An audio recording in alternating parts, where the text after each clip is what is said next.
my beloved Boss Mike Cervera. Kahapon, hindi ako nakapag-live ng gabi at tanghali, Parang mga replay na lang yung napanood natin, Pero okay lang, maraming salamat pa rin sa panonood ninyo. So, eto na nga mga kababayan ko. Nako! Kahapon po, si General Torre ay nagpahayag na. Dahil nga po si General Torre, sabi nga, para ho maliwanagan yung mga nalilito at mga... Siyempre, naaawa sa kanya. Pero sabi niya, wag niyo kong kaawaan, bakit hindi kakawaan? Ewan ko, si General Torre hindi nga naawa sa sarili. Tapos yung ibang tao naawa, ha? So, yan, mga kababayan, ay tinuldukan po ni General Torre kahapon. Apo, ha? So, eto, puntahan natin, mga kababayan ko. Medyo marami-rami tayong tatalakayin ngayon, eto na, pasok! Magandang araw po sa inyong lahat. Hindi yan. Una po sa lahat.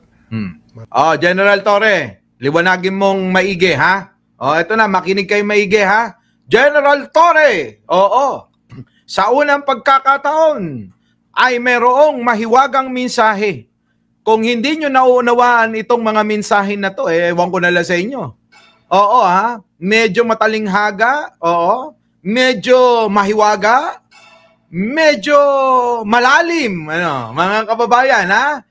Di ba? Jewel, sa inyo pong lahat nga pala. Shout out. Ito na.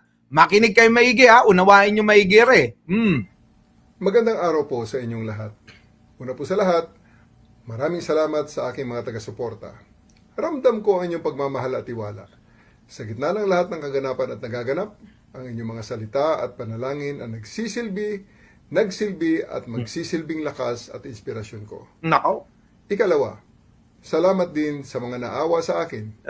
Ngunit hinihiling ko sa inyo, huwag niyo akong kaawaan. Yaw! In spite of my abrupt removal as Chief of the Philippine National Police, okay po ako. Nako. Kung meron man tayong dapat kaawaan, iyon ayan na! Milyon-milyon nating mga kababayan Nako po. na paulit-ulit na nagiging biktima ng palagiang pagbaha. Nako. Sila ang tunay na nangangailangan ng tulong at kalinga sa Nako panahon po! ngayon. Nako po! Sapagkat hindi naman sila ang dapat laging nagdudusa at naghihirap tuwing tagulan. Ikatlo, inuulit ko na wala akong sama ng loob sa ating Pangulo. Yaw! Nauunawaan ko na kailangan niyang gumawa ng mga mabibigat na desisyon. Nga. At ang pagkaalis ko bilang Chief of the Philippine National Police ay isa lamang sa mga ito. Pulis pa rin naman ako, and I serve and still continue to serve at the pleasure of the President and of our country. Nako. Mabuhay po tayong lahat. Mabuhay ang bagong Pilipinas. Yan! Sabi ko naman sa inyo nag-uusap-usap yung mga yan nasa isang kwarto lang sila Di ba, mga kababayan ko? So, eto na, bigyan natin ng reaksyon, mga kababayan, para naman, marinig nyo yung aking opinion din, ha? Mga kababayan. Kasi talagang, nag-viral, sinakyan ng mga DDS na tatanga-tanga rin, tapos bigla silang nataranta. Di po ba, mga kababayan ko? Yung mga DDS akala mo talaga kinawawa si General Torre. Hindi nila alam may plano si Pangulo no? Ha? Hindi nila alam na lalong pinapasikat ni Pangulong Bongbong Marcos itong si General Torre. Di po ba? Eto na mga kababayan. Makinig kayong maigi, ha? Pakinggan nyo. Usod ka nga, Boss Mike, konti. Yan. Pakinggan natin at bigyan natin ng reaksyon. Magandang araw po sa inyong lahat. Nako. Una po sa lahat, maraming salamat sa aking mga taga-suporta. Wala hong anuman yun, Alam nyo naman, taga-suporta rin tayo ni General Torre, di ba? Nung nag-boxing nga nandun kami, hindi kami umalis tuloy. Ramdam ko ang inyong pagmamahal at tiwala. Yun ang mahalaga. Yung maramdaman ni General Torre na mahal at tiwala tayo sa kanya, Sa gitna ng lahat ng kaganapan at Yan. nagaganap, ang mga salita at panalangin ang nagsisilbi nagsilbi at magsisilbing lakas at inspirasyon ko. Yun, no, di ba mga kababayan? Inspirasyon tayo ni General Torre. Para bang, ano ito parang yung salitang ganyan mga kababayan, inspirasyon para sa bagong trabaho ba yan? Kayo, ang inspirasyon ko, mga kababayan. Inspirasyon saan? Kasi kapag inspired tayo, meron tayong tututukan para ma-inspired, ano, mga kababayan. Alin kaya doon? Kayo nang bahala. Sabi ko naman sa inyo, nasabi ko ng lahat yan. Ikalawa, salamat din sa mga naawa sa akin. Nangingiti si General Sabi gano'n, ikalawa, salamat din sa naawa sa akin. Natatawa na lang siya di ba? Tingnan nyo, no? Natatawa na lang ayan Salamat din sa mga naawa sa akin. Ngunit hinihiling ko sa inyo. Yan huwag niyo akong kaawaan. Kita nyo? Di ba? Habang sinasabi niya, natatawa lang Ngunit hinihiling ko sa inyo, wag ninyo akong kaawaan bakit kayo maaawa? Napapabuti nga si General. Akala nyo ba'y napasama si General? Hindi ho. Napapabuti po lalo. Ewan ko. Bakit yung iba akala mo talaga In spite of my abrupt removal as Chief of the Philippine National Police, okay po ako. Kita nyo? Di po ba? Kahit pa daw sa abrupt o biglaan na kanyang pagkakatanggal, ay okay po. Okay po si General Torre. Kung pwede ko nga lang ipakita yung video na tuwan-tuwa ito para para lalong maunawaan ng marami na mga kababayan. Kung pwede lang. Kaya lang nangako ako sa nagbigay hindi pwede. Hindi ko ipapakita. Di po ba mga kababayan? Kung meron man tayong dapat kaawaan, yan! Iyon ay ang milyon-milyon nating mga kababayan Nako! na paulit-ulit na nagiging biktima ng palagiang pagbaha. Nako! Mga kababayan ko dito Dito ako napaisip ng husto Ano ang kinalaman ng relieve o tanggal bilang PNP chief ni General Torre dito sa mas kaawaan daw natin itong milyon-milyon nating mga kababayan na talaga namang lugmok sa baha at biktima ng flood control scam. Nako, mga kababayan. Ito matalinghaga talaga ito mga kababayan Sobrang hiwaga para sa akin neto. Pagka uunawain mo, meron bang koneksyon sa flood control scam yung susunod na task o trabaho ni General Torre sa administrasyon? Nako. Sipin nyo na maigi yan mga kababayan ko, pero ako mukhang talagang may masasampulan dito sana hindi lang sample mga kababayan sana hindi lang sample, di po ba? Nawawala na suporta ko. Nako ding mali. Ayan nagsalita na ding si General Torre parang ganito lang yan. Nawawala yung pananampalataya nyo kay Pangulo. Pakinggan nyo ako maigi wala hong pagkakaiba yan sa pananampalataya nyo kay bro. Tayo ho'y naniniwala kay bro, di po ba? Na inaatang natin yung buhay natin. Bahala siya na kumamada, mag-weigh kung ano yung kahinatnan ng buhay natin di po ba? Di ba, Mark Ramos? Di ba? Ngayon mga kababayan kung hindi nyo pa ho na subscribe o napapanood si Mark Ramos, abay puntahan nyo ho yan. Hindi ho galit kay PBBM yan. Hindi ho nagagalit kay John Vic Remulla yan. Walang kinagagalitan yan. Balik tayo mga kababayan ko. Balik tayo. Eto na. Walang pagkakaiba sa pananampalataya natin kay bro. Tayo'y naniniwala na may Diyos, may gumagabay sa atin, na hindi gagawa siya ng kahit na anong ikakasama natin. Ano po? Minsan choice natin yan, di ba? Ngayon, kapag ka binigyan kayo ng isang mabigat na suliranin, nagkaroon kayo ng problema na hindi nyo alam kung ano solusyon. Abay mga kababayan, ang nangyayari, sinisisi si bro Yung po ba'y tama? Yung bang mawala na yung ating pananalig, pananampalataya kay bro? Dahil sa isang problema na ating kinakaharap. Lord, bakit mo ko binigyan ng ganitong problema? Totoo ba talaga na may Diyos talaga? Lord, ganun no? Mga kababayan, di ba? Hindi ako naniniwalang may Diyos. Kung may Diyos talaga wala sana akong ganitong nararanasang problema. Kung mahal mo ako, Eka, bakit ganito ginagawa mo? Ayun mga kababayan kapag ka ganung pananaw wala na hong pagkakaiba. Marami. Yung bang mga kababayan sumisigaw pa na mga loyalista kay Pangulong Bongbong loyalista kami, loyalista! Mga ganun-ganon, ano? Meron pa ngayon sumisigaw Ay, hindi na ako loyal dyan kay Pangulo. Doon na lang ako sa Ama. Di po ba? Mga kababayan ko, isipin ho ninyo.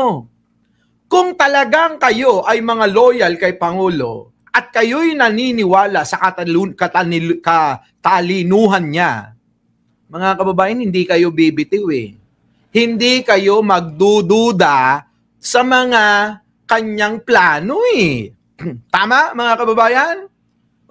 Hindi kayo magdududa. Sapagkat tayo, mga kababayan, nandito kasi tiwala tayo sa kanya, kay Pangulo.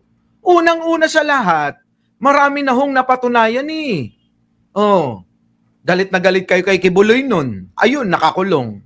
Galit na galit tayo kay Digong. Ayun, nakakulong. Di ba? Galit na galit tayo kay Bato. Malapit na yun. Ano pang problema nyo? Bakit nagagalit kayo? 'Di ba? Sabi ni Ding, napahiya na si Sir Torre. Hindi! Ano napahiya? Hindi. Mali kayo Mali kayo ng pagkaunawa.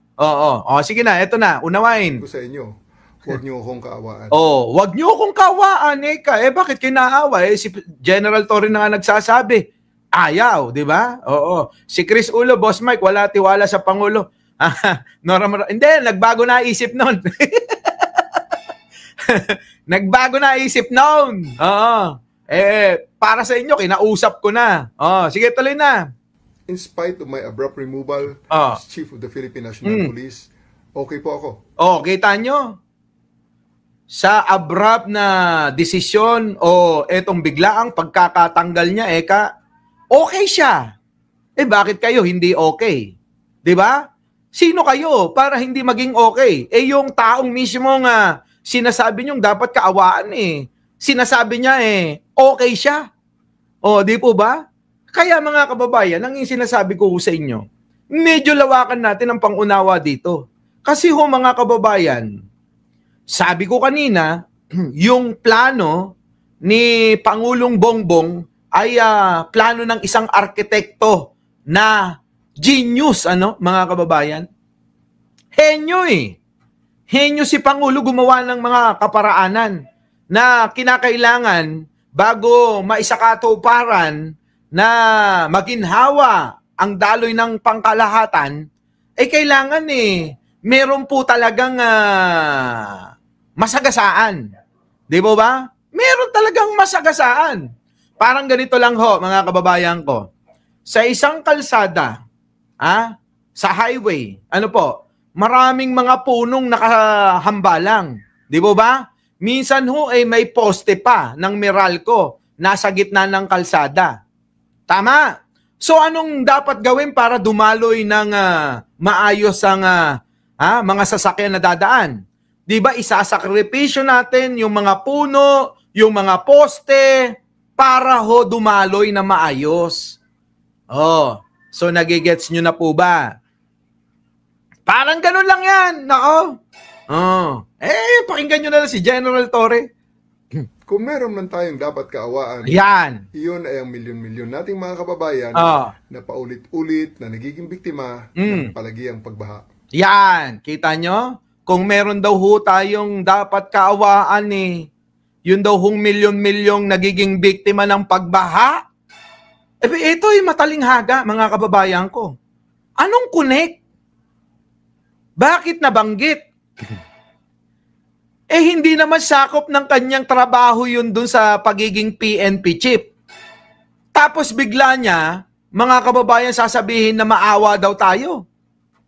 Ngayon, ang tanong, hindi kaya yan yung kanyang magiging trabaho sa administrasyon? Nauna na ho kasi, mga kababayan, sinabi na ho ni Attorney Claire na sana'y tanggapin ni General Torre ang napakabigat na trabaho na siya lang ang makakagawa. Ewan ko kung kayo'y nakasubaybay dito sa aking channel, natalakay natin yan Sabi ni Attorney Claire sana'y tanggapin ni General Torre itong trabaho na ibinibigay sa kanya ni Pangulo na alam naman natin na siya lang talaga ang makakagawa. Naku, mga kababayan ko. So ngayon, binanggit itong flood control ni General Torre.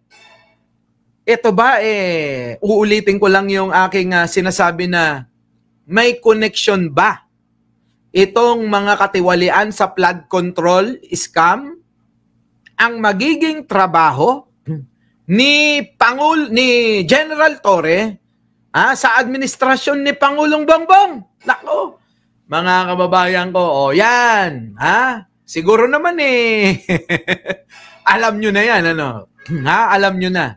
Alam nyo, eto tatapatin ko kayo, wag ho kayong magtatampo kung kaninong mga vlogger yung mga pinapanood nyo. Wag kayong magtatampo sa kanila. Alam nyo po ba na marami akong napagtanungan na talagang bulag din sila Hindi nila alam kung ano yung mga mga nangyayari. Oo. Kaya hindi ko masisi yung mga ibang mga vloggers, kayo, supporters, mga followers, sa kanilang mga opinion Kasi ultimo yung mga napagtanungan natin na malalapit, bulag sila.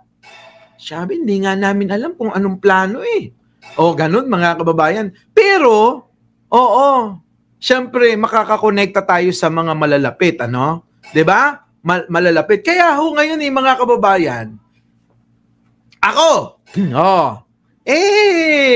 naniniwala doon sa nabanggit na nagtatawanan lang sila sa isang silid habang nag-uusap. Nako. So yan, mga kababayan ko, iiwan ko na rin sa inyong palaisipan yan, General Torre, tuloy. Sila ang tunay na nangangailangan ng tulong at kalinga sa panahon ngayon. Kita nyo? Sila ang nangangailangan ng tulong at kalinga. Naku po. Grabe, no? Kung hindi kay Attorney Claire, parang mga DDS na ang mga nagbabangayan na. Yan na nga. Oo. Diba? Kababayan ko, ayan, no? Ang liwaliwanag na lang sinasabi, no? Nasa pagtitiwala lang kasi, yun na nga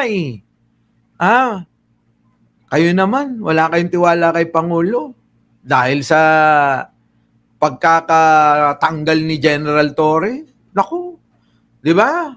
Di ba, mga kababayan? Ito na. Sapagkat hindi naman sila ang dapat laging nagdudusa at nako, yan. Tuwing tagulan. Yan na, mga kababayan ko. Ito na. Ngayon, ipagpalagay naman natin, mga kababayan. Ipagpalagay naman natin, mga kababayan, na yun na nga, yung magiging trabaho ni General Torre. sa gobyerno, kay Pangulong Bongbong, kahit saang mga ahensya siya, maaring nasa PNP pa rin, o maaring ang yung umuugong-ugong na magiging NBI kineme, mga kababayan ko kapag ito nagkaroon ng magandang resulta, itong naisip ni Pangulo na ito, mga kababayan ko, unang-una nasisikat sino? Sige nga ho, mga kababayan. Unang-unang sisikat sino? Sige ba? Hindi po ba si General Torre? Kapag ka si General Torre nag-deliver ng magandang achievement sa nais ni Pangulo na mapanagot itong mga walang yang mga hinayupak na mga demonyong nagkatawan tao na katulad ni Joel Villanueva, mga kababayan. Di ba? Sino ho ang magbebenepisyo? Yan ang sinasabi ko. Baka ho mga kababayan baka ho mga kababayan maging pambato siya ng administrasyon. Nako! Hindi kaya ganon. Talagang pasisikatin ni Pangulong Bongbong Marcos itong si General Torre. Paano yun, mga kababayan ko? Pag sumikat ito, sigurado. Ngayon pa lang, marami nang nagwawala, di ba? Apektado, nag-iiyakan na sila. Paano pa, mga kababayan, kapag may pinakita pa na magandang resulta, yung kanyang inatang sa kanyang balikat na responsibilidad. Di ba? Ay nako, mga kababayan ko. Kaysa naman bumoto kayo ng isang luka-luka, mas okay na rito sa isang General Torre, mga kababayan? Yan. Pagkaisipin nyo kasing maigi. Unang-una, wala pang pambato ang administrasyon ni Pangulo. Baka magulat tayo, si General Torre pa lang itataas ang kamay ni Pangulong Bongbong Marcos. Paano yun? Di ba? Eto na. Ikatlo, inuulit ko na wala akong sama ng loob sa ating Pangulo. Kita nyo, si General Torre ay inuulit ko, wala akong sama ng loob kay Pangulong Bongbong Marcos. Bakit kayo sumasama loob nyo? Sige nga ho, sige nga. Bakit ho kayo? Ang tanong ko, bakit kayong mga sumusuporta, humahanga kay General Torre, ay sumasama ang loob nyo kay Pangulo? Kung si General Torre na inyong hinahangaan, walang sama ng loob kay Pangulo. Diba? Mga kababayan ko, hindi naman tayo mga DDS, Diba? Hindi tayo mga DDS. So, kung idol ninyo si General Torre, okay yun. Walang problema yun. Ngayon, alibito, ikaw talaga. Ngayon, mga kababayan ko, siya mismo na idol nyo, walang sama ng loob kay Pangulo, pero kayo galit na galit kay Pangulo. Anak ng pating naman ng klaseng pag-iisip yan. Diba? Sundan ninyo. Sundan ninyo ang kumpas ng idol nyo. Idol natin. Idol ko rin ito si General Torre Diba, mga kababayan? Sabi rito, sila masama loob. Akala nila, akala nila, tapos na karir ni Torre. Yan! Night Talk. Ito. Di ba Night Talk? Yan na sinasabi ko Ang titigas ng ulo sige tuloy. Ako mga kababayan ko, wala ho sa akin yung bumatikos ka. Okay lang sa akin yun Normal lang yung bumatikos ka ako ba sumasalungat sa mga batikos nila. Di po ba? Pero mga kababayan, hinahayaan ko lang sila yung po kasi pribileyo nila yun na sila'y magbigay ng kanilang mga opinion at pananaw sa mga nangyayari. Kaya lang, minsan, kailangan din natin mag-isip-isip Kasi tayo rin naman ang masisira. Tayo rin ang masusunog. Di ba? Tayo rin ang kagagalitan ng ng mga tao na mga sumusubaybay sa atin, kayo. Di mo ba? Oh, ngayon ho mga kababayan, lumilinaw na ho yung naging sama ng loob ng karamihan. Oh, di ba? Oh, I never doubt the wisdom. Oh, yun na nga, sinasabi ko nga sa inyo eh. May wisdom ho si Pangulong Bongbong Marcos dito sa mga nangyayari. At alam po yan ni General Toque. Ganon. Oh, di ba? Oh, eto na. Ikatlo, inuulit ko na wala akong sama ng loob sa ating Pangulo. Pero yung iba, masama loob. Nauunawaan ko na kailangan niyang gumawa ng mga mabibigat na desisyon. Nako, nakita nyo? Nauunawaan ko. Nets. Makinig ka ha. Nauunawaan ko, na kailangan niyang gumawa ng mabibigat na desisyon. Kita nyo? Mabigat ho yun.